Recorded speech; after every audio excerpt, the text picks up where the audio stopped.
Selamat pagi Bapak Ibu Jemaat GKIM Mesias yang dikasihi Tuhan. Kita bersyukur kalau pagi ini kita kembali diberikan kesempatan untuk beribadah kepada Tuhan. Mari kita mempersiapkan hati kita dengan mengambil saat teduh sejenak.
Jemaat yang dikasihi oleh Tuhan, mari bersama-sama kita akan memulai ibadah kita hari ini dengan satu keyakinan bahwa pertolongan kita adalah di dalam nama Tuhan yang menjadikan langit dan bumi dan yang setia memelihara umatnya untuk selama-lamanya. Turunlah atas saudara sekalian anugerah dan damai sejahtera dari Allah Bapa dan Tuhan kita Yesus Kristus serta dalam persekutuan dengan Roh Kudus. Amin. Gloria Patri.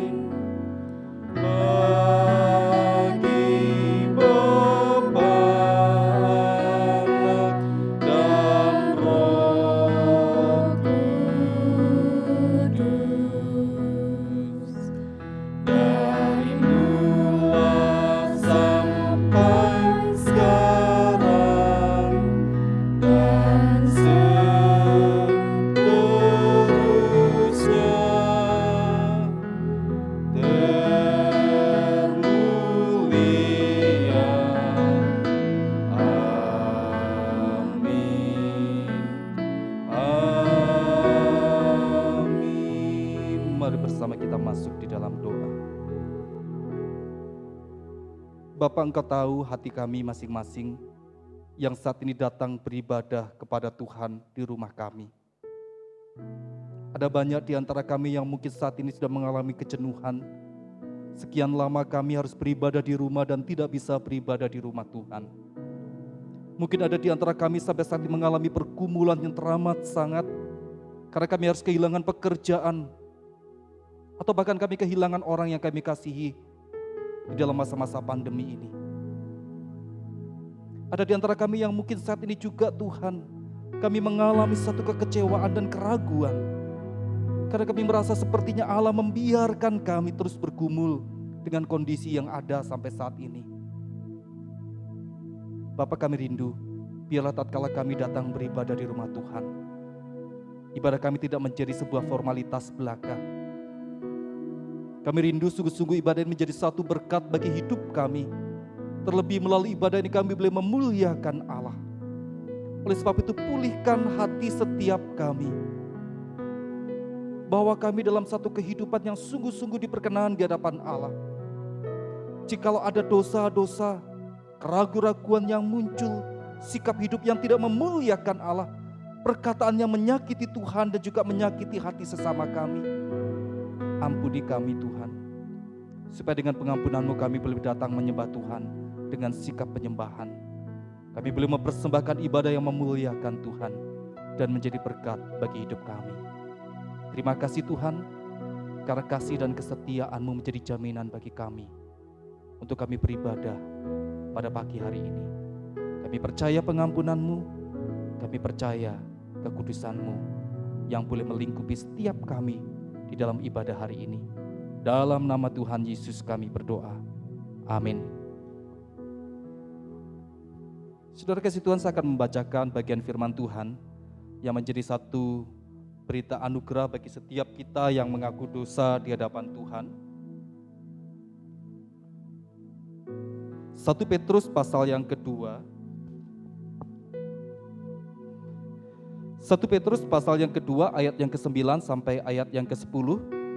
Tetapi kamulah bangsa yang terpilih, imamat yang rajani, bangsa yang kudus, umat kepunyaan Allah sendiri, supaya kamu memberitakan perbuatan-perbuatan yang besar dari Dia yang telah memanggil kamu keluar dari kegelapan kepada terang-Nya yang ajaib.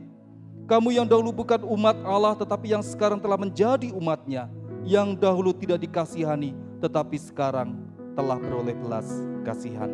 Amin.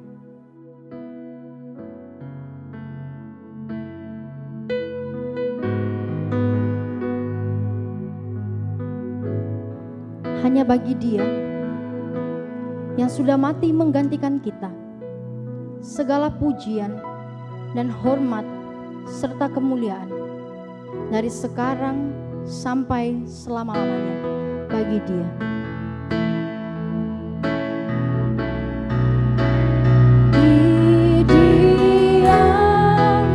Segala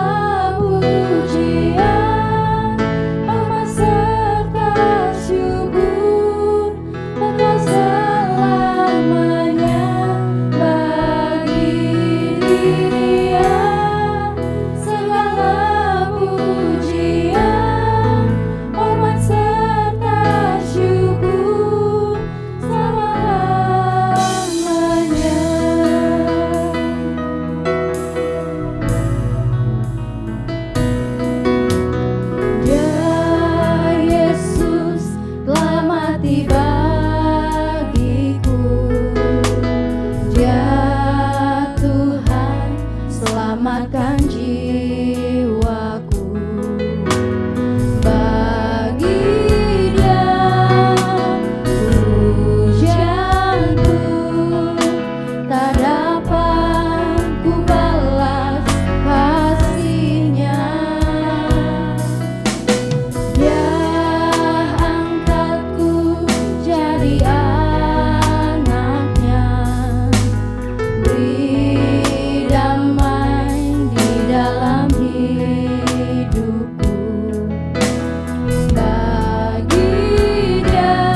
Bapak Ibu, saudara-saudari yang kasih Tuhan untuk boleh berdiri. Kita akan melanjutkan pujian kita. Masalah apapun bisa datang dalam kehidupan kita. Entah itu masalah di dalam studi kita mungkin, atau itu masalah di dalam keluarga kita, masalah di dalam pekerjaan kita. Tapi satu hal yang pasti, kita harus percaya bahwa Allah adalah sumber kuat kita. Mari kita belajar berjalan bersama Dia dalam kehidupan ini.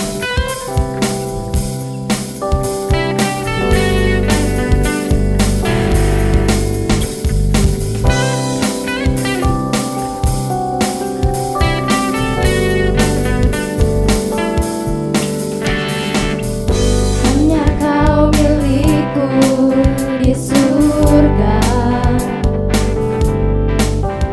tiada yang kuingini di bumi, hanya Kau. Tak kuandalkan kekuatanku,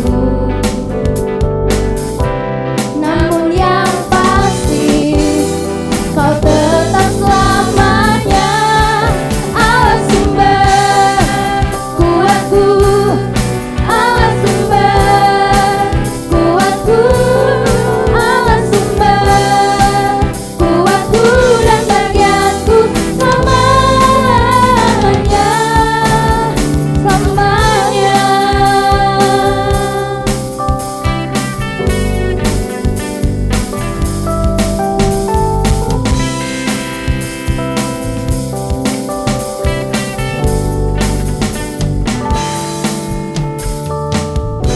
Hanya Kau milikku di surga,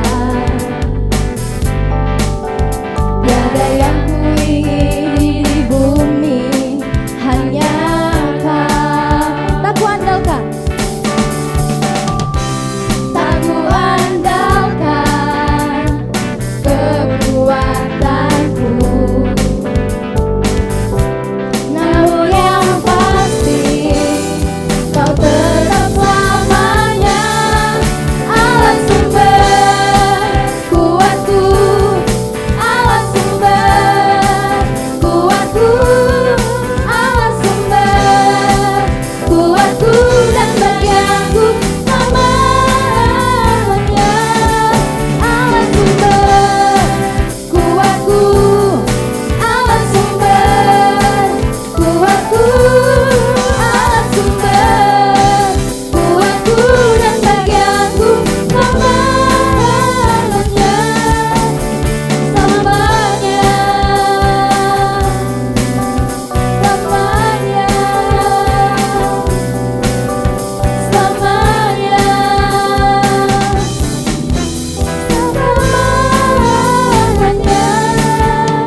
selamanya. amin. Biarlah Allah yang sungguh-sungguh menjadi sumber kuat kita di dalam menjalani kehidupan ini. Jemaat dikasih dalam Tuhan, saya persilakan untuk duduk kembali. Apa yang kita sebagai manusia anggap tidak mungkin, tetapi mungkin bagi Allah. Apa yang belum pernah kita pikirkan, terkadang Allah sediakan. Kita percaya bahwa Allah sanggup melakukan perkara demi perkara di dalam kehidupan kita. Mari kita kembali memuji Dia dengan pujian Allah sanggup.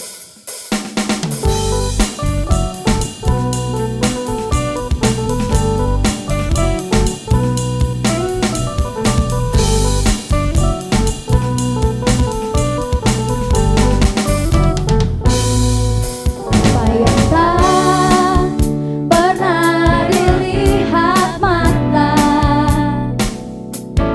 yang tak pernah didengar telinga,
Sebelum kita akan masuk di dalam perenungan firman Tuhan kita, izinkan saya bertanya kepada jemaat sekalian. Pernahkah di dalam kehidupan kita tidak pernah melakukan kesalahan? Saya percaya jawaban dari setiap kita adalah tidak mungkin.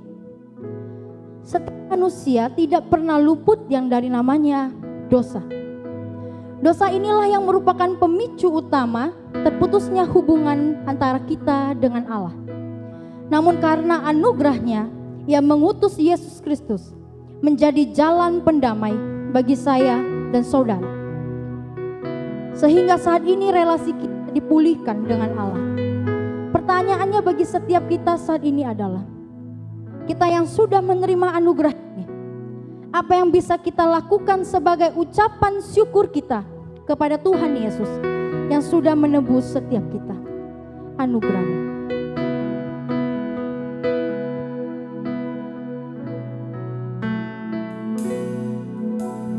Setiap manusia pernah terhilang, jatuh bangun di dalam dosa. Setiap manusia perlu penolong yang sanggup ampuni dosa kita. Yesus Tuhan yang beda, Ya ampuni semua dosa. Anugerah-Mu memelukku,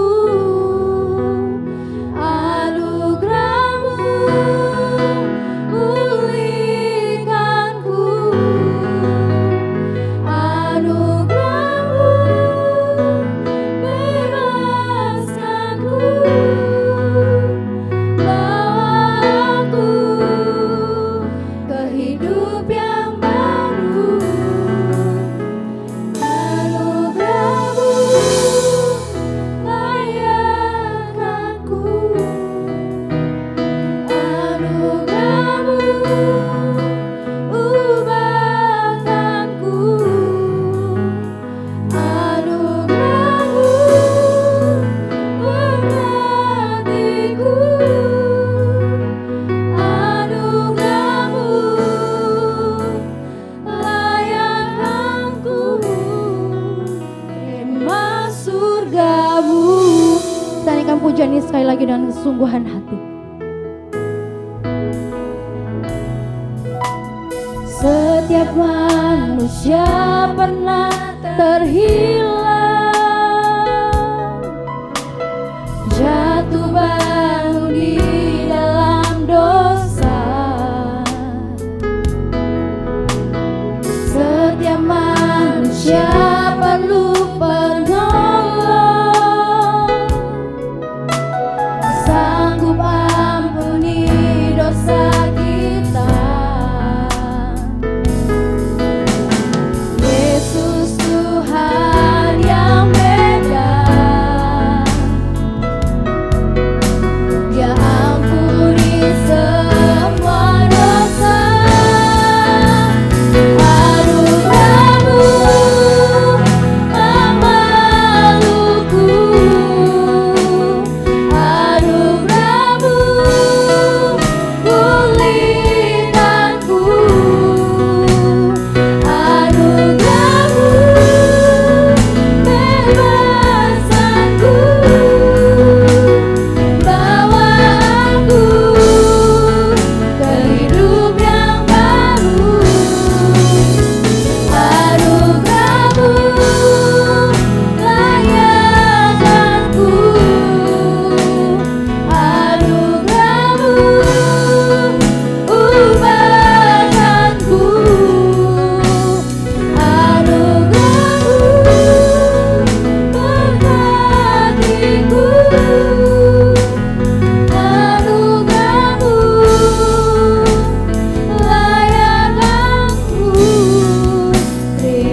surgamu. Kepada hambanya saya persilakan.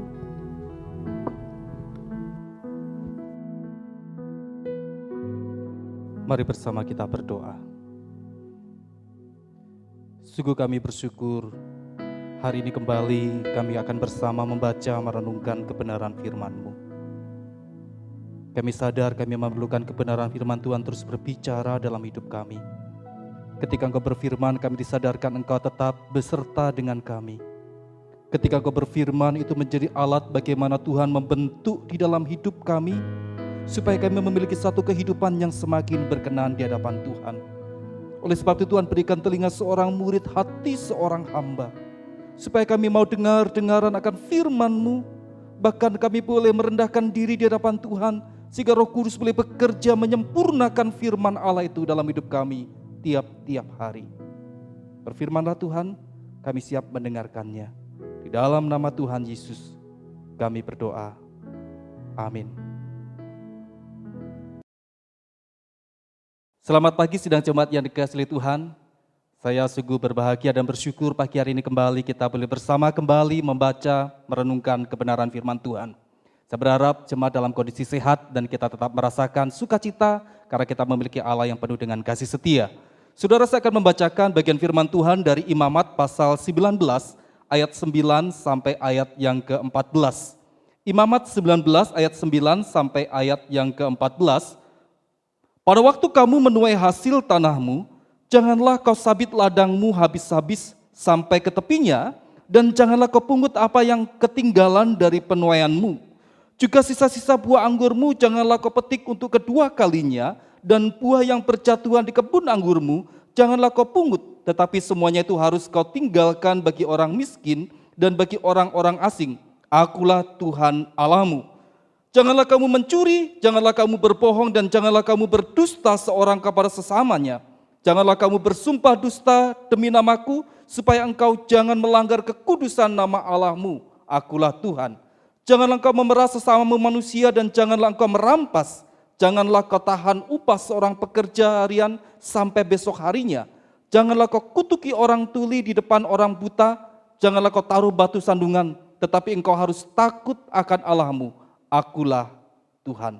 Demikianlah pembacaan firman Tuhan. Berbahagialah setiap kita yang membaca, mendengar dan merenungkan kebenaran firman Allah dan menghidupinya dalam hidup setiap hari. Saudara kasih Tuhan, satu kali ada seorang bapak yang mengalami pergumulan yang luar biasa.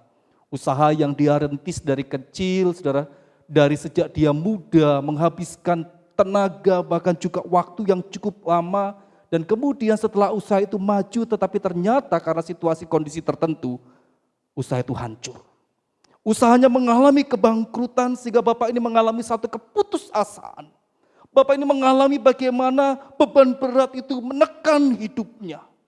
Di tengah-tengah kegalauan yang dia alami, seorang teman berkata kepada dia, kamu ke gereja deh, supaya kamu mendapatkan ketenangan. Supaya kamu mendapatkan damai sejahtera. Saudara, bapak ini sadar. Sudah sangat lama dia tidak pergi ke gereja. Dia pulang, dia merenung, sampai tibalah pada hari Minggu. Pagi itu dia gelisah dan kemudian akhirnya di tengah kegelisahan dia memberanikan diri. Saya mau ke gereja. Dengan menutup segala kemaluan, saudara, akhirnya dia pergi masuk ke gereja. Dan ketika dia sampai di gereja, saudara, ibadah sudah dimulai. Sehingga tidak ada satu orang pun yang menyambut dia. Dia duduk di paling belakang, dia berharap orang tidak memperhatikan dia. Karena dia lihat banyak orang kusuk menghadap ke mimbar. Setelah dia sampai, dia duduk saudara di kursi paling belakang. Orang yang ada di sebelahnya cuma melihat dia sebentar, lalu mereka kembali berfokus ke mimbar. Saudara, di tengah-tengah ibadah ketika firman Tuhan disampaikan, tiba-tiba tanpa disangka handphonenya berdering karena ada panggilan masuk. Tentu saja bapak ini kaget saudara. Orang-orang mulai menoleh kepada dia, bahkan kemudian pengkhotbah sempat berhenti sebentar saudara. Lalu melanjutkan khotbahnya. Di tengah kepanikan dia mencari handphone di sakunya, dia berusaha mengambil dan mematikan saudara. Tapi kita tahulah saudara, namanya orang panik. Kalau lagi panik itu matikan handphone itu yang biasanya sangat gampang itu menjadi susah. Salah pencet tombol ini dan itu sampai akhirnya saudara ada temannya di sebelahnya yang melihat dia, jemaat yang di sebelah dia langsung berkata, "Hei, Matikan HP itu, hormati kekudusan Tuhan. Dengan muka yang sedikit sinis saudara. Akhirnya puji Tuhan saudara, HP itu mati. Ibadah tidak membawa ketenangan bagi dia karena yang ada waktu itu ialah kemudian perasaan malu, kegalauan semakin bercampur aduk saudara, sehingga akhirnya bagi dia ibadah itu menyiksa dia. Selesai ibadah saudara, ternyata tidak ada penyambutan bagi jemaat baru. Jemaat langsung pulang sehingga kemudian dia cepat-cepat meninggalkan gereja tersebut saudara. Tidak ada seorang pun yang menyapa dia saudara. Lalu kemudian karena ibadah itu adalah ibadah saudara yang sudah sore hari saudara ya. Maka akhirnya dia mampir saudara, karena sudah posisinya malam, dia makan malam di sebuah kafe. Sambil makan malam ternyata kafe itu juga menyediakan minuman beralkohol saudara. Sehingga kemudian dia mencari tempat yang agak pojok, dia makan, dia minum minuman beralkohol itu, menikmati malam itu. Sampai akhirnya ketika dia memutuskan hendak pulang, waktu dia berdiri dan berjalan, tanpa sadar saudara, dia menabrak seorang pelayan yang sedang membawa minuman. Dia tahu dia yang salah, dia yang menabrak pelayan itu sehingga kemudian saudara dia berusaha meminta maaf. Tetapi sebelum dia meminta maaf, ternyata pelayan ini saudara langsung berkata, Pak maaf, saya kurang hati-hati sehingga menabrak Bapak. Dan kemudian pelayan itu mencari tisu, berusaha membersihkan baju Bapak ini saudara. Manajer kafe itu ketika melihat peristiwa itu datang dan berkata, Pak maafkan kesalahan kami kurang profesional di dalam menyambut Bapak. Dan sebagai kompensasinya Bapak tidak perlu membayar makanan dan minuman yang Bapak pesan. Manajer kafe mengantar saudara Bapak ini sampai di pintu keluar dan berkata, terima kasih Pak atas kunjungannya dan silakan datang ke kafe kami lain hari. Saudara yang kasih Tuhan, kira-kira kalau suatu kali Bapak ini mengalami masalah lagi, saya ingin tanya, kira-kira dia pergi ke gereja atau pergi ke kafe itu? Mungkin saudara akan setuju dengan saya. Jawabannya adalah kafe saudara. Kenapa saudara? Karena Bapak ini tidak merasakan penyambutan, penerimaan ketika dia pergi ke gereja. Tetapi justru ketika dia pergi ke kafe itu, saudara, bagaimana dia merasakan di sana ada satu kehangatan, ada satu penyambutan, orang-orang mempedulikan dia dan menghargai dia. Saudara kasih Tuhan, cerita ini ada cerita fiksi saudara, yang saya ambil dari khotbah seorang hamba Tuhan. Dan saya cukup tertarik ketika saya membaca kisah ini. Bukankah itu realita yang terjadi saudara, seringkali terjadi di dalam gereja. Gereja yang adalah kumpulan umat Tuhan, kumpulan orang-orang yang sudah ditebus oleh Tuhan, orang-orang yang percaya kepada Allah saudara, ternyata kemudian menjadi tempat yang tidak bisa memberikan kehangatan, tidak bisa memberikan satu perasaan nyaman, tidak bisa memberikan satu penerimaan bagi orang-orang yang datang ke dalamnya. Tidak jarang kita menjumpai orang-orang yang mulai kecewa dengan kondisi gereja. Seorang remaja pernah berkata, saya nggak punya sahabat di gereja. Sahabat saya adanya di sekolah. Di gereja saya tidak punya teman dekat. Ibu-ibu kadang mungkin merasa lebih aman, lebih tenang. Mereka lebih merasakan satu sukacita tatkala mereka pergi dengan sesama ibu-ibu orang tua murid di sekolah.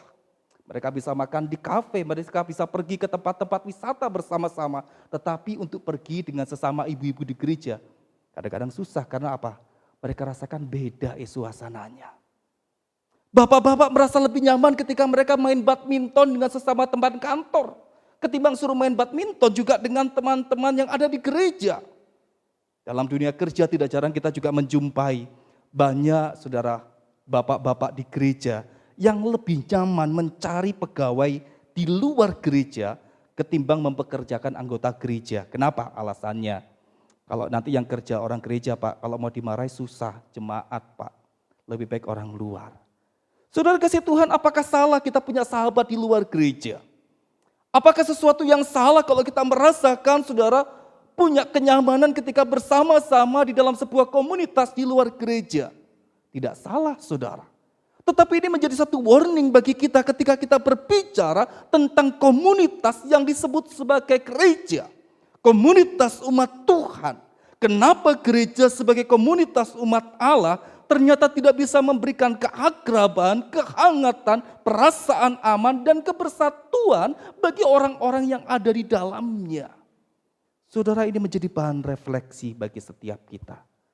Kitab Imamat adalah saudara sebuah kitab yang ditulis dengan latar belakang ketika bangsa Israel keluar dari Mesir dan menjelang mereka masuk ke tanah Kanaan. Saat mereka di Sinai, mereka diminta untuk membangun kemah suci. Dan kemudian bagaimana Tuhan memberikan ketentuan-ketentuan, peraturan-peraturan sebelum nanti mereka akan memasuki tanah Kanaan. Nah, saudara kasih Tuhan, salah satunya ialah berbicara tentang hidup sebuah komunitas. Di dalam bagian firman Tuhan yang kita baca. Saudara, Imamat 19 itu sebetulnya ayat kunci dari bagian itu terletak di dalam ayat yang kedua. Jadi dikatakan di sana, kuduslah kamu sebab aku Tuhan Allahmu kudus. Itu inti dari Imamat 19. Bahkan seorang penafsir mengatakan itu inti dari kitab Imamat. Tetapi yang menarik ialah ternyata saudara ketika Allah berbicara tentang kekudusan, itu bukan cuma berbicara tentang hidup yang tidak berbuat dosa.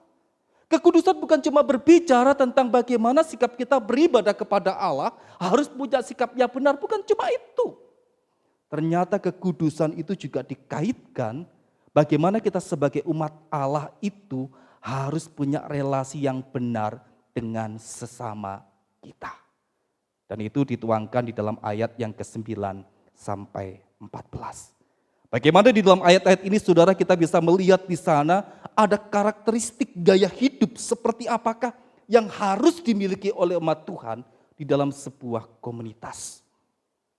Karakteristik gaya hidup seperti apa yang harus dimiliki umat Tuhan? Yang pertama disebutkan di sana ayat yang ke-9 dan yang ke-10 saudara, ialah gaya hidup yang penuh dengan belas kasihan. Belas kasihan. Saudara yang kasih Tuhan, permasalahan tentang kesenjangan ekonomi di dalam masyarakat bukan hanya terjadi pada zaman sekarang. Ternyata hal ini juga terjadi pada masa dahulu saudara, bahkan pada masa Musa, pada zaman Musa. Kita lihat di sana saudara disebutkan ada orang kaya, ada orang miskin. Ada tuan tanah, ada hamba, bahkan juga ada buruh harian.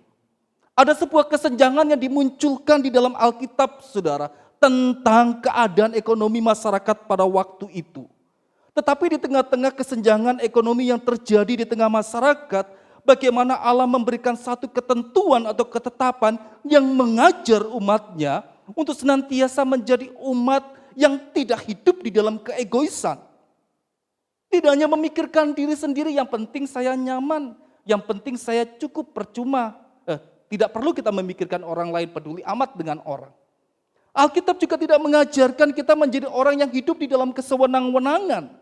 Bagaimana yang kaya menindas orang yang miskin, yang kaya tidak peduli dengan hidup orang miskin, menginjak-injaki orang yang lebih rendah. Tidak, saudara. Tetapi bagaimana Tuhan mengajarkan bangsa Israel untuk senantiasa hidup di dalam belas kasihan. Bagaimana Tuhan memberikan satu ketentuan kepada para tuan tanah, orang-orang yang secara ekonomi mereka lebih di atas, orang-orang yang dikatakan mendapat satu tanggung jawab dari Tuhan dengan kelebihan materi lebih dibandingkan dengan orang-orang lain. Mereka harus menjadi pribadi yang memperhatikan orang-orang yang lebih lemah. Maka saudara dibuatlah peraturan di sana, salah satunya dikatakan di situ, kalau mereka sedang panen saudara, maka Tuhan berkata, tidak boleh mereka memanen semua saudara tanaman yang mereka tanam itu. Mereka harus menyisakan sebagian untuk orang-orang miskin dan orang-orang kecil. Jadi dalam tradisi biasanya orang panen itu saudara yang boleh diambil hanya 5/6 bagian. 1/6 bagian itu disisakan untuk orang-orang kecil dan orang-orang miskin. Saudara, ketika saya membaca bagian ini saya ingat ketika dulu saya masih kecil. Karena saya tinggal di kampung saudara ya, saya ingat ada sawah-sawah di sekitar rumah itu saudara. Nah ketika panen, saya rasa hampir sama kondisinya saudara. Waktu mereka ada yang panen padi saudara, atau panen bengkuang saudara ya, atau kacang tanah. Maka biasanya sang pemilik tanah itu akan mengumpah orang-orang untuk memanen. Dan ketika orang-orang itu memanen saudara, di belakang orang-orang ini ada penduduk sekitar yang sengaja datang untuk mengambil sisa-sisa panenan yang tertinggal. Dan ketika kemudian para pemanen ini mulai bekerja, terkadang mereka membiarkan sebagian atau memanen tidak bersih saudara. Sengaja dibiarkan supaya orang-orang di belakangnya itu bisa mendapatkan juga saudara dari tanaman yang tertinggal itu. Lalu saya juga perhatikan ketika padi itu mulai saudara dibersihkan, jadi dipisahkan antara bulirnya dengan tangkainya, kan dipukul-pukul saudara ya. Biasanya juga masih disisakan sebagian. Lalu kemudian ketika kacang tanah dipretilin saudara, diambilin, dipisahkan dari pohonnya pun ternyata ada sebagiannya disisakan. Untuk siapa? Untuk orang-orang yang mengambil sisa-sisa panenan itu. Saudara, itu dilakukan oleh Allah. Bagaimana bangsa Israel diberikan satu peraturan seperti itu. Tujuannya untuk apa saudara? Supaya orang-orang yang berkelebihan secara ekonomi, para tuan-tuan tanah ini saudara punya kepedulian dan belas kasihan kepada orang-orang miskin. Orang-orang yang tidak punya tanah.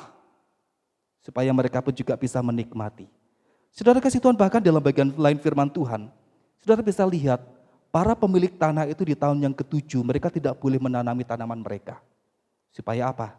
Supaya itu bisa dipergunakan oleh orang-orang miskin.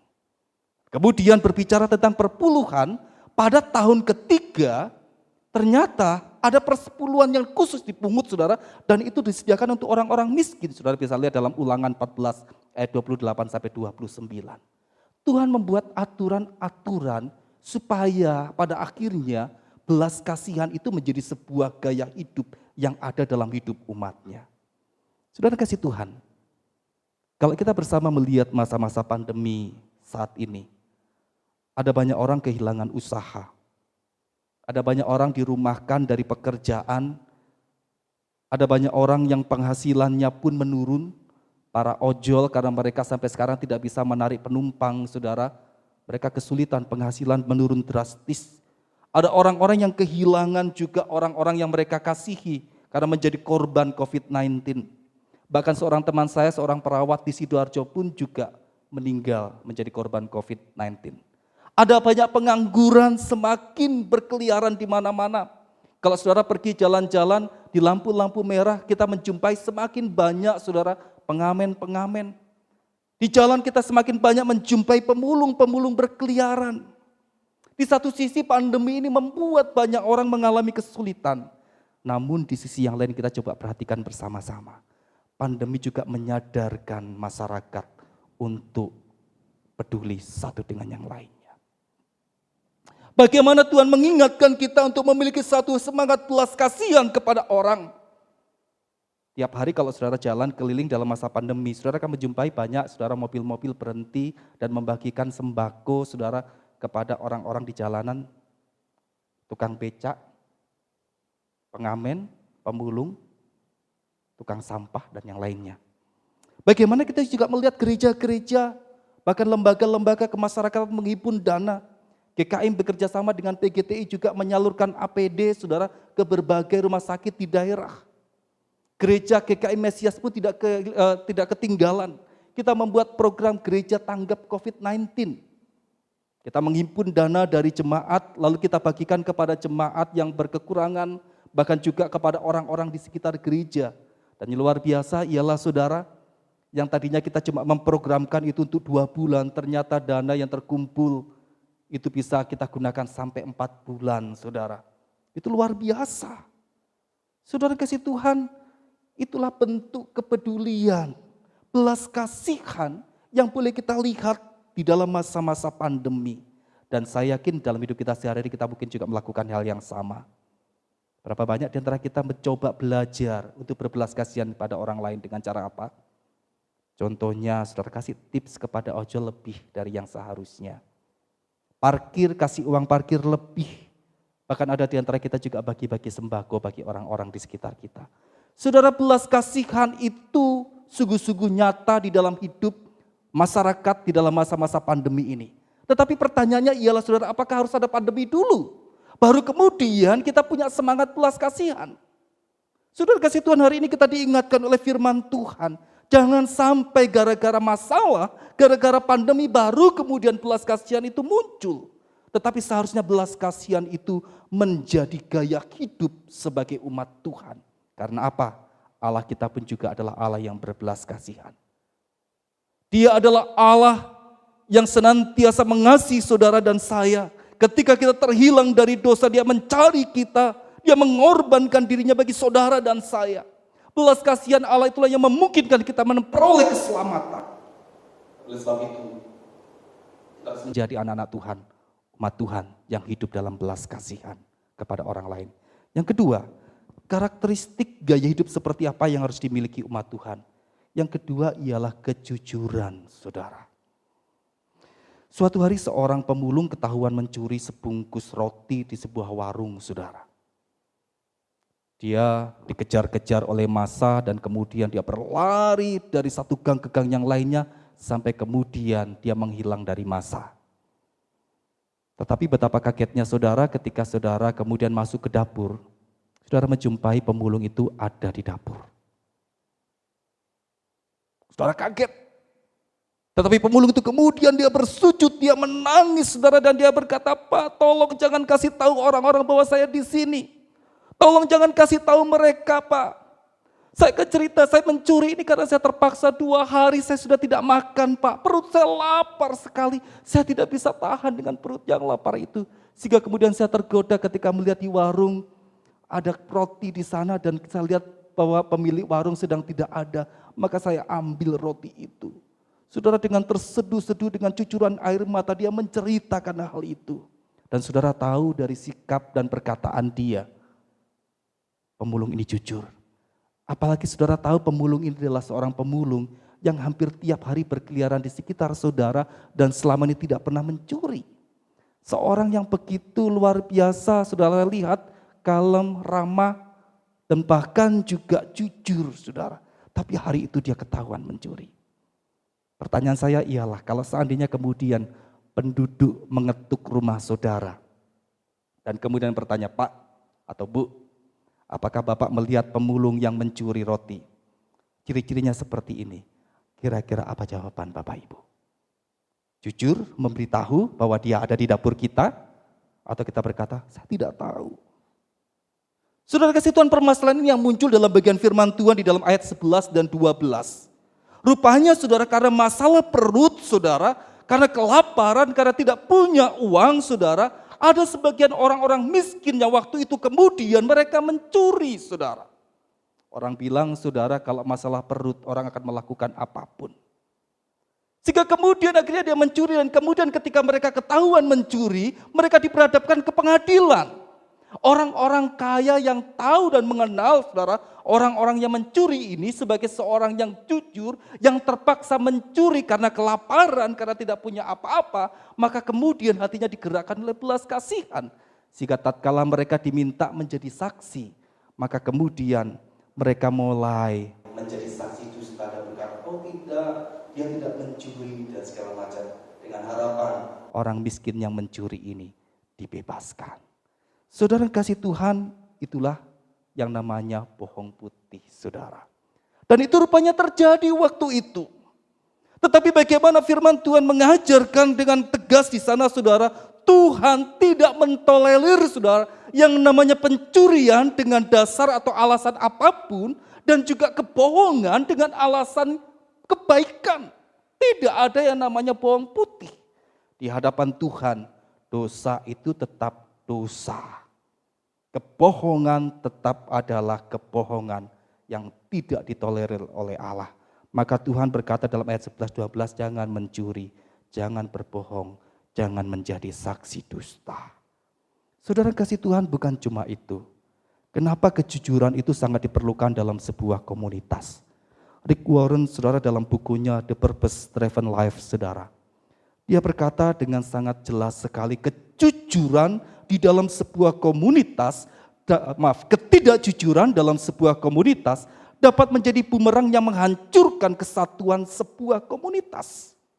Ketidakjujuran itu bisa menghancurkan sebuah komunitas. Lalu kemudian Rick Warren memberikan contoh di sana. Ketika engkau melihat saudaramu atau jemaat sekitarmu berbuat dosa, jangan memalingkan muka. Jangan berpikir semuanya baik-baik saja. Jangan berkata ya adalah bisa diterimalah alasannya. Lalu kemudian kita berkata nanti juga selesai dengan sendirinya. Rick Warren berkata hati-hati ketika engkau melakukan hal seperti itu. Bagi dia, saudara, saling menegur dan menasihati itu adalah satu keharusan. Kehancuran dan rasa malu itu lebih baik daripada hukuman. Memang ketika seorang ditegur karena dosanya, mungkin dia akan merasakan malu. Hatinya bisa hancur, bisa sakit, saudara. Tapi Rick Warren berkata, kehancuran dan rasa malu itu lebih baik dibandingkan apa? Allah menghukum saudara. Allah menghukum teman kita. Saudara yang kasih Tuhan, ketidakjujuran itu bisa menghancurkan sebuah komunitas. Oleh sebab itu, dalam kehidupan kita bersama sebagai umat Tuhan, mari kita belajar ngobrol dengan keterbukaan. Ketika saudara tidak suka dengan sikap seseorang, dengan perkataan seseorang, mari kita belajar untuk ngobrol secara pribadi dengan dia. Jangan ditutup-tutupi, saudara. Jangan kita menjadi orang yang kemudian di depan dia bersikap baik, tetapi di luar kemudian kita membicarakan kejelekan dia, permasalahan itu dengan orang-orang atau dengan jemaat yang lain, sehingga akhirnya itu menjadi sumber gosip bagi banyak orang. Komunitas akan hancur karena ketidakjujuran kita, saudara. Kenapa kita tidak bicara secara baik-baik dengan dia? Jujur dari hati ke hati secara pribadi. Jangan suka gosip. Kenapa, saudara? Gosip, digosok makin sip. Sebuah kebenaran, sebuah fakta, sebuah peristiwa, lalu kemudian disampaikan kepada orang lain supaya lebih menarik, ditambahin bumbu ini dan itu sampai akhirnya kebenarannya sendiri tertutup, saudara. Sehingga akhirnya menjadi sebuah kebohongan. Gosip itu sangat rentan dengan kebohongan. Saya satu kali berbicara dengan seorang hamba Tuhan dan dia berkata, di gereja kami Pak, kami membuat satu aturan bagi jemaat yang mau pelayanan, salah satu syaratnya ialah tidak boleh bergosip. Kalau ketuaan bergosip maka gereja akan menegur dia, bahkan mencopot pelayanan dia. Wow, saya pikir saudara itu satu hal yang harus kita perhatikan bersama-sama, memang betul. Bagaimana mungkin kita sebagai umat Tuhan yang melayani di gereja Tuhan, melayani jemaat Tuhan, kita hidup di dalam yang namanya ketidakjujuran. Kita menjadi orang yang suka menyampaikan berita-berita bohong kepada orang lain. Saudara kasih Tuhan, kejujuran itu menjadi syarat mutlak dalam sebuah komunitas yang benar. Tuhan Yesus pun di dalam pelayanannya menjadi pribadi yang hidup di dalam keterseruangan dan keterbukaan. Bagaimana dia berani berkata kepada orang-orang Farisi dan ahli Taurat, keturunan ular beludak, engkau munafik, engkau seperti kuburannya di luarnya kelihatan putih tapi dalamnya busuk penuh dengan tulang belulang. Ketika dia diperhadapkan dengan pengadilan Pilatus, saudara, dan orang mengancam, salibkan dia, menuduh dia dengan satu tuduhan bahwa dia sudah menghujat Allah karena menyamakan dirinya dengan Allah. Pilatus bertanya kepada dia, siapakah engkau? Maka Tuhan Yesus justru berkata, engkau mengatakan bahwa aku adalah raja. Untuk itulah aku lahir dan untuk itulah aku datang ke dalam dunia ini. Supaya aku memberi kesaksian tentang kebenaran. Setiap orang yang berasal dari kebenaran mendengarkan suaraku. Dia tidak menutup-nutupi siapa dirinya. Dia penuh dengan keterbukaan dan kejujuran. Saudara, umat Tuhan harus hidup di dalam gaya hidup seperti ini. Kalau kita ingin menciptakan sebuah komunitas yang benar. Yang terakhir, karakteristik gaya hidup seperti apa yang harus dimiliki umat Tuhan? Ialah saling menghargai. Ayat 13-14. Allah menghendaki sebagai umat Tuhan kita hidup saling menghargai satu dengan yang lainnya. Sehingga kemudian di dalam bagian ini Tuhan memberikan contoh bagaimanakah sikap menghargai itu, saudara. Seorang bos tidak boleh menahan gaji karyawannya. Seorang tuan tidak boleh menahan gaji upah harian dari pekerja hariannya. Kenapa, saudara? Mungkin kita berkata, loh Pak, kan tetap dibayar, cuma ditunda kok. Saudara, mungkin bagi kita yang punya tabungan, gaji ditunda itu tidak masalah. Tetapi bagi orang-orang yang tidak punya tabungan, yang hidup dari hari ke hari, minggu ke minggu, bulan ke bulan, gaji itu mungkin adalah tumpuan hidup dia, modal hidup dia selama 1 bulan itu. Kalau saudara tunda untuk bayar gaji dia, dari mana dia bisa hidup? Engkau tidak menghargai kehidupan bawahanmu, pekerjamu, bahkan usaha kerja keras dia. Apalagi dikatakan di sana, saudara, jangan mengutuki atau mengeluarkan sumpah serapah kepada orang tuli yang tidak bisa mendengar, dikatakan saudara. Loh Pak, kan lucu kalau ada orang yang mungkin tidak bisa mendengar, lalu kemudian kita pura-pura depannya, kita marahi, kita hujat dia dengan kata-kata yang kotor. Kan dia tidak bisa mendengar Pak. Bahkan saya percaya Pak, kalau itu di video Pak, lalu di-upload ke YouTube, mungkin orang akan nonton dan melihat itu sebagai satu hal yang lucu. Kita bisa lebih tenar Pak. Saudara kasih Tuhan, jangan mengeksploitasi kelemahan orang lain. Apalagi dengan dasar kelucuan, ketenaran saudara, dan juga bahkan masalah komersil, uang. Kemudian di sana dikatakan juga, jangan menaruh batu di depan orang buta. Loh Pak, cuma bercanda kok Pak, buat senang-senangan aja. Sudah tahu saudara, orang buta di depannya ditaruh batu, apa yang terjadi?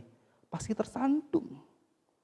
Saudara kasih Tuhan, ini contoh-contoh yang diberikan oleh Alkitab tentang orang yang tidak menghargai orang lain.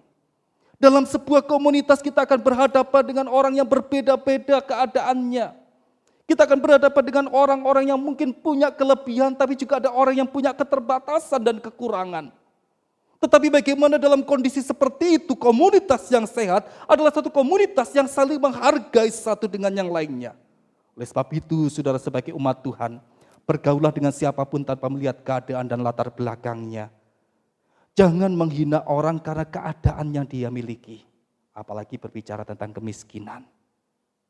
Jangan menjadi orang-orang yang menjadikan kelemahan atau keterbatasan seseorang menjadi bahan candaan atau bahan bullying saudara ya. Jangan memberikan julukan kepada orang-orang di sekitar kita berdasarkan kelemahan yang dia punya. Kalau dia punya kelemahan A, kita kasih nama A, kelemahan B dikasih nama B. Saya ingat dulu saudara, ada tetangga saya itu dikasih nama Giman. Karena apa?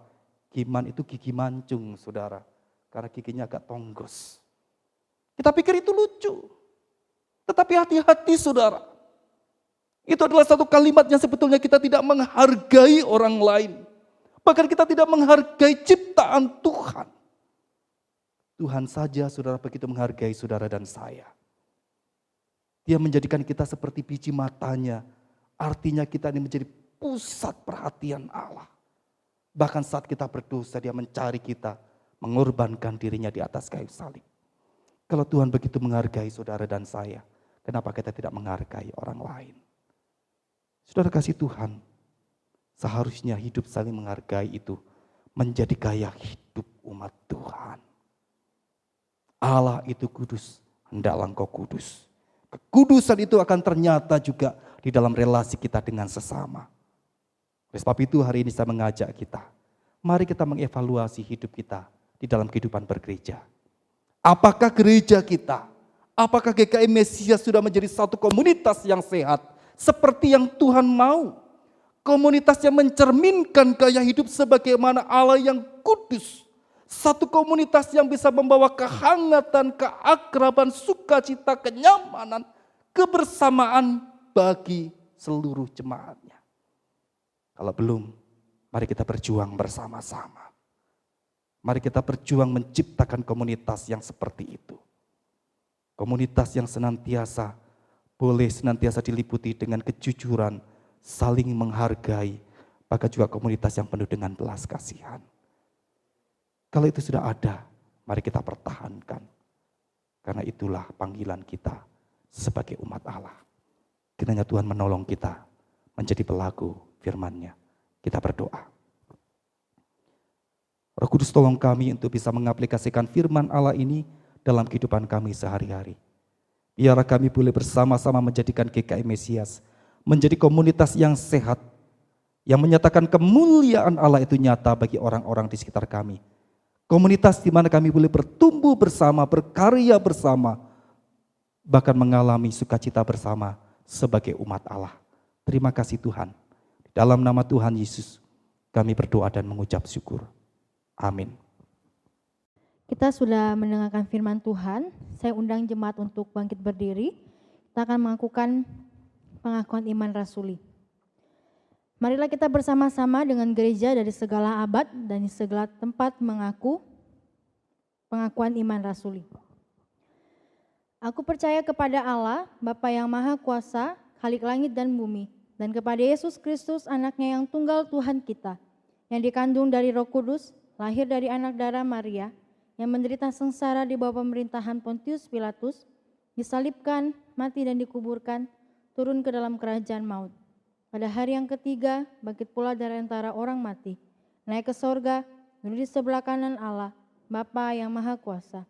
Dan dari sana ia akan datang untuk menghakimi orang yang hidup dan yang mati. Aku percaya kepada Roh Kudus, gereja yang kudus dan persekutuan orang kudus, pengampunan dosa, kebangkitan tubuh, dan hidup yang kekal. Amin. Kita akan bersama-sama memberikan persembahan jemaat yang ingin memberikan persembahan atau mengembalikan perpuluhan dapat dilakukan dengan beberapa metode. Yang pertama, mentransfer ke rekening gereja atas nama GKIM Mesias dengan diberi keterangan perpuluhan atau persembahan. Yang kedua, melalui BCA Mobile, OVO, GoPay, atau Sakuku, Dana, dan Link Aja. Yang ketiga, datang langsung ke gereja dan memasukkan ke kotak persembahan yang disiapkan di gereja. Ada di ruang kebaktian 2. Yang keempat, masukkan ke dalam amplop atau celengan khusus dan dibawa saat kembali beribadah ke gereja. Kita akan bersama-sama memberikan persembahan, kita akan bersama-sama menaikkan pujian Ku Beri yang terbaik.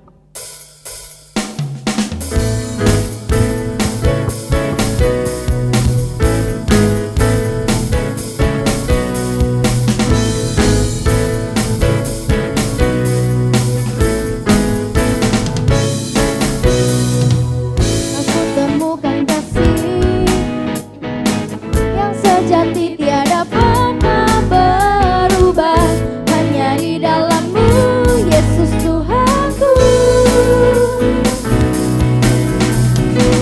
Kasih yang telah Kau beri lebih segala yang terbaik dalamku, tak berkesudahan, kekal selamanya. Kini ku bawa kepadamu persembahan, terimalah pujian dari hatiku, hanyalah untukmu. Ku beri yang terbaik, hanyalah bagimu, hanya untukmu yang termulia, berkenan bagimu, biar hidupku bersinar bagi kemuliaan dan keagungan Tuhan, kebesaran-Mu. Ku beri segalanya, beri yang terbaik, hanyalah bagimu, hanya untukmu yang termulia, berkenan bagimu, biar hidupku bersinar bagi kemuliaan dan keagungan-Mu Tuhan, kebesaran-Mu. Ku beri segalanya, ku beri yang terbaik.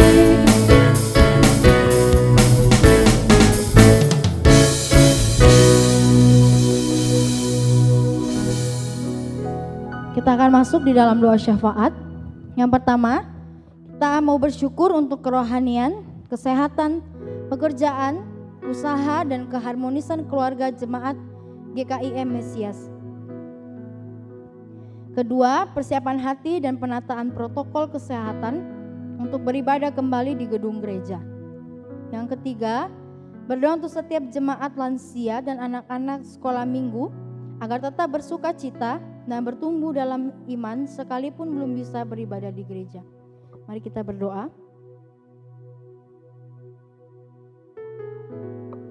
Bapa dalam surga, Tuhan, kami bersyukur untuk segala kebaikan Tuhan, untuk segala kemurahan Tuhan yang Tuhan sudah nyatakan dengan begitu jelas dalam kehidupan kami.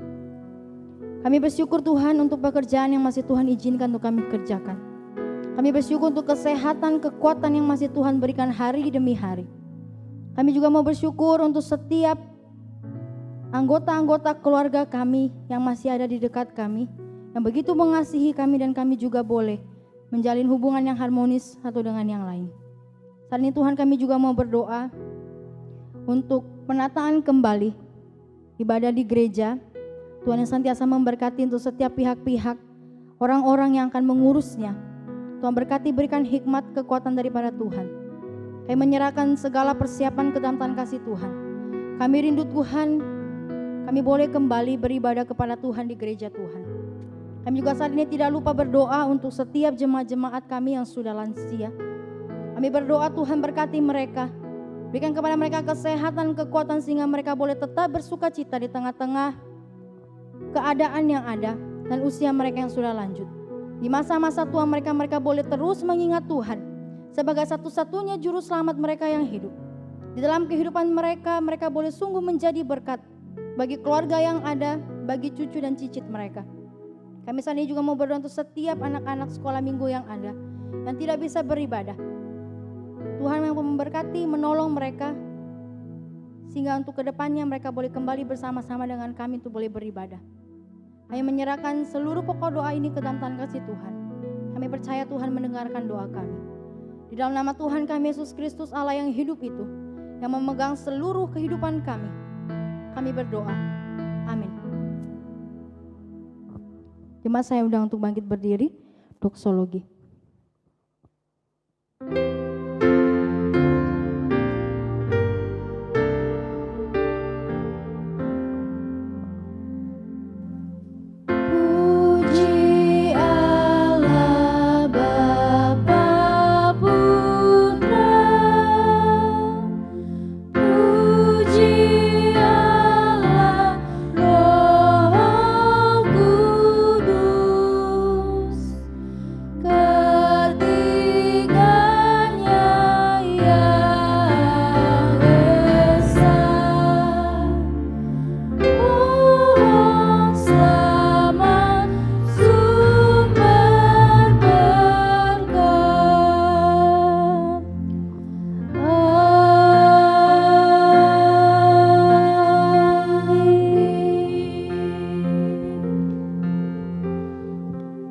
Jemaat yang dikasihi Tuhan, kembalilah ke tengah-tengah aktivitas saudara-saudara sekalian. Nikmatilah satu kehidupan yang semakin akrab dengan Tuhan. Dan mari bersama-sama kita berjuang membentuk sebuah komunitas umat Tuhan yang semakin mencerminkan kemuliaan Allah itu nyata di dalam kehidupan di tengah-tengah masyarakat. Saat ini arahkan hati dan pikiranmu kepada Tuhan. Terimalah berkat Tuhan. Tuhan memberkati engkau dan melindungi engkau. Tuhan menyinari engkau dengan wajah-Nya dan memberi engkau kasih karunia. Tuhan menghadapkan wajah-Nya kepadamu dan memberi engkau damai sejahtera dari sekarang sampai selama-lamanya. Amin.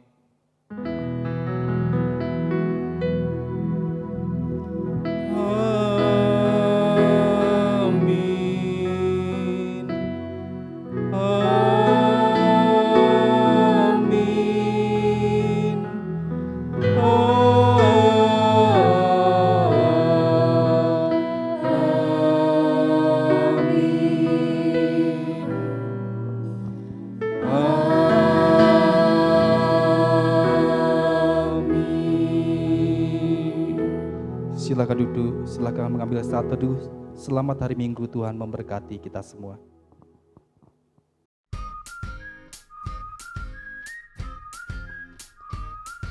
Segenap hamba Tuhan dan majelis mengucapkan terima kasih untuk seluruh pelayan Tuhan yang sudah melayani dalam ibadah streaming dan ibadah keluarga GKI Mesias minggu ini. Tuhan memberkati. Ibadah di gedung gereja akan mulai diadakan pada hari Minggu 26 Juli 2020 pukul 8 pagi dengan jumlah yang dibatasi hanya untuk 50 orang. Jemaat yang ingin hadir harap mendaftar kepada Saudari Melisa Febrianti melalui WhatsApp ke 081 809 200 640 atau telepon ke nomor 6040516.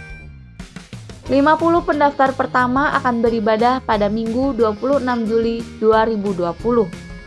50 peserta berikutnya pada tanggal 2 Agustus, demikian seterusnya. Bagi jemaat yang tidak beribadah di gedung gereja, akan disediakan bahan ibadah keluarga atau streaming yang dikirim melalui WhatsApp. Jemaat yang akan kembali beribadah di gedung gereja wajib memperhatikan protokol kesehatan di rumah ibadah sebagai berikut.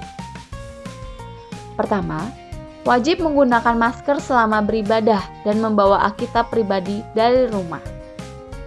Kedua, mencuci tangan dengan air dan sabun atau hand sanitizer sebelum memasuki ruangan ibadah. Ketiga, tidak dalam kondisi sakit dan suhu tubuh saat diukur tidak lebih dari 37,5 derajat. Keempat, mengisi buku daftar hadir dan duduk di tempat duduk yang ditentukan sesuai dengan nomor urutan daftar hadir. Catatan, jemaat yang tidak mendaftar tidak diperkenankan untuk mengikuti ibadah. Kelima, memperhatikan physical distancing, menghindari berkerumun, dan segera meninggalkan gereja setelah ibadah selesai. Keenam, lansia, anak-anak di bawah 12 tahun, dan jemaat yang memiliki riwayat penyakit yang rentan dengan penyebaran virus dihimbau untuk beribadah secara online di rumah. Kelas katekisasi akan dimulai pada akhir bulan Juli 2020 secara hybrid, online dan tatap muka. Bagi jemaat yang rindu mengikutinya, dapat mendaftar melalui WhatsApp kepada Pendeta Dedi Prasetyo dengan nomor HP 081 224 36348 atau Saudari Melisa Febrianti dengan nomor HP 081 809 200 640. Adapun yang bisa mengikuti kelas tersebut adalah jemaat GKI Mesias berusia minimal 16 tahun yang sudah dibaptis anak dan ingin disidi. Simpatisan GKI Mesias berusia minimal 16 tahun yang sudah beribadah di GKI Mesias minimal 1 tahun yang ingin dibaptis dewasa atau sidi. Jemaat atau simpatisan GKI Mesias yang rindu belajar firman Tuhan.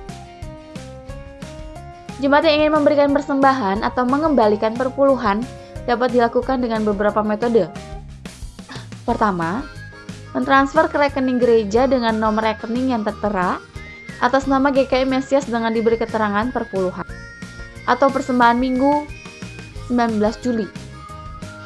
Scan QR Code melalui BCA Mobile, OVO, GoPay atau Gojek, Sakuku, Dana, Link aja. Bisa datang langsung ke gereja dan memasukkan ke kotak persembahan yang disiapkan di gereja di ruang kebaktian 2. Jemaat bisa minta tolong kepada Saudari Meli atau Saudara Penglan untuk membukakan ruangan dan menunjukkan letak kotak persembahan. Memasukkan ke amplop atau celengan khusus dan dibawa saat kembali beribadah di gereja. Segenap majelis mengucapkan selamat ulang tahun kepada Saudara Randy Yonatan Kurniawan 22 Juli, Saudari Justin Juliana 24 Juli, dan Ibu Elin Nindarti 25 Juli. Selamat ulang tahun, Tuhan Yesus memberkati.